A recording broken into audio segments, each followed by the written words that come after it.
Selamat malam teman-teman pecinta Tosan Aji Nusantara. Pada kesempatan kali ini saya akan mencoba untuk mereview salah satu koleksi saya, ya, sebuah keris berdapur putut kembar, ya, atau lebih sering disebut Omyang Jimbe, ya, keris Omyang Jimbe.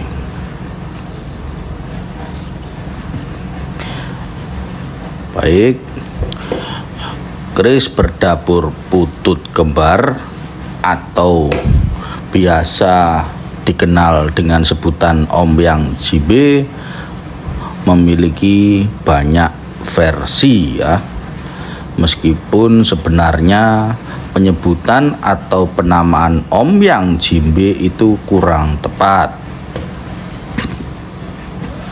karena Omyang sendiri sebetulnya adalah nama seorang empu bernama Omyang yang hidup pada zaman kerajaan Pajang. Tapi penyebutan keris Omyang Jimbe untuk keris berdapur putut kembar sudah terlanjur melekat dan menjadi nama pasaran di kalangan masyarakat perkerisan.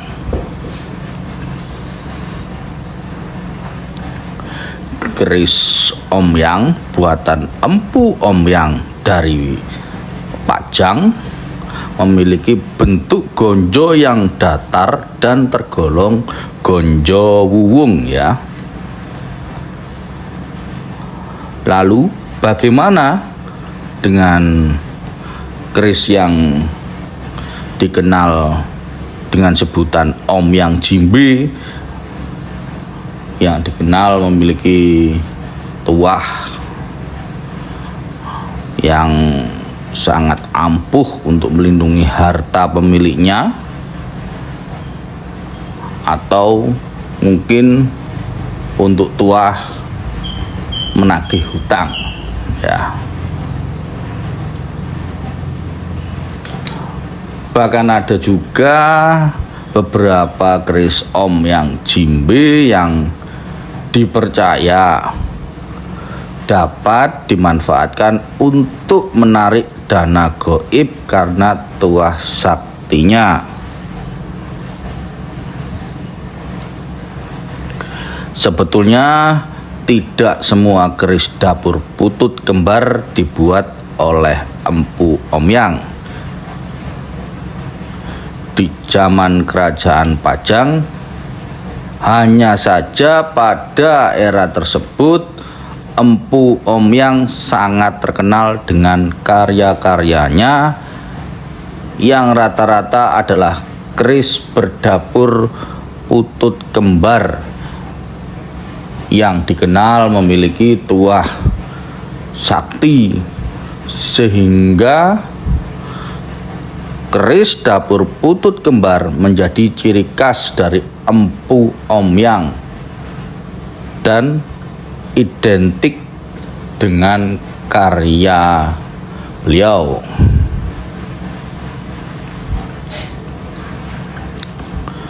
Maka dari hal itulah yang menyebabkan keris dengan dapur putut kembar lebih familiar disebut keris Omyang.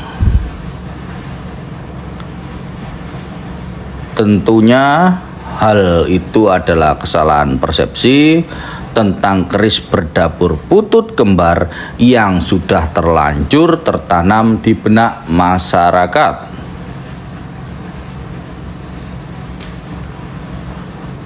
Keris dapur putut kembar karya dari Empu Omyang memiliki ciri khas di bagian pesinya, yaitu terdapat lubang seperti lubang jarum dan rata-rata hanya berpamor wos wuta, wengkon, toyo mambek, lawe saukel dan kelengan. Ya. Akan tetapi seiring dengan perkembangan dunia tosan aji, keris dapur putut kembar atau omyang banyak dikembangkan menjadi pamor berpamor lain ya, dan lebih beragam.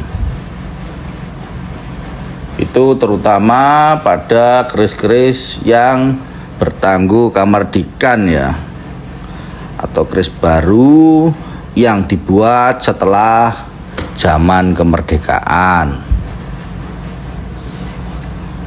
Sedangkan Empu Omyang sendiri adalah anak dari Empu Supo ya, dari zaman Mojopahit. Empu Omyang juga disebut Ki Tundung Kudus. Disebut demikian karena pada waktu beliau mengabdi pada Sultan Pajang, beliau diusir dari keraton karena difitnah oleh rekannya sendiri, yaitu Empu Cublak, dan berpindah ke Kudus.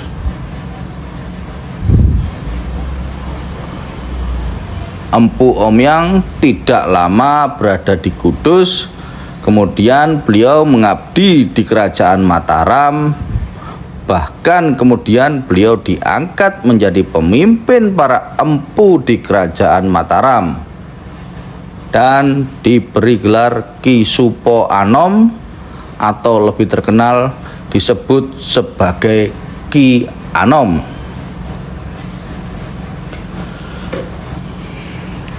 Keris-keris karya Empu Omyang dipercaya memiliki kekuatan mistis yang sangat ampuh, dan jika dipergunakan untuk bisnis keuangan maka akan menguntungkan, karena orang yang berhutang akan merasa tidak tenang jika tidak membayar hutangnya, karena akan selalu diganggu oleh demit dan kodam yang bersemayam di dalam keris Omyang tersebut ya.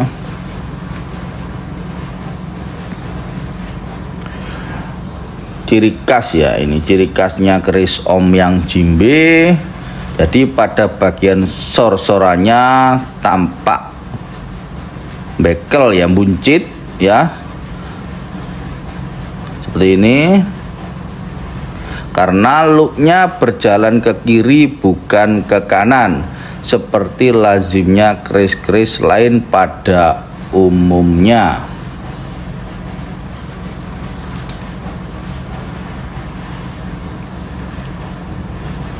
Seperti ini.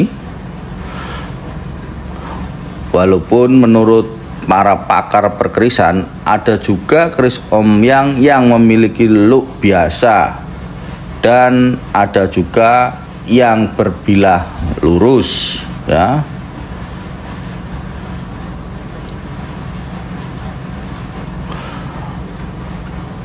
Pada umumnya juga keris-keris bertangguh pajang memiliki bahan besi mentah ya, terkesan kurang tempaan dan pamornya mubiar ya ini.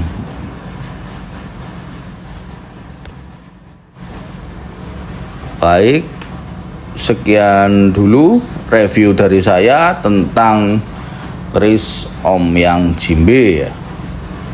Semoga bermanfaat. Kurang lebihnya saya mohon maaf. Wassalamualaikum warahmatullahi wabarakatuh. Salam budaya.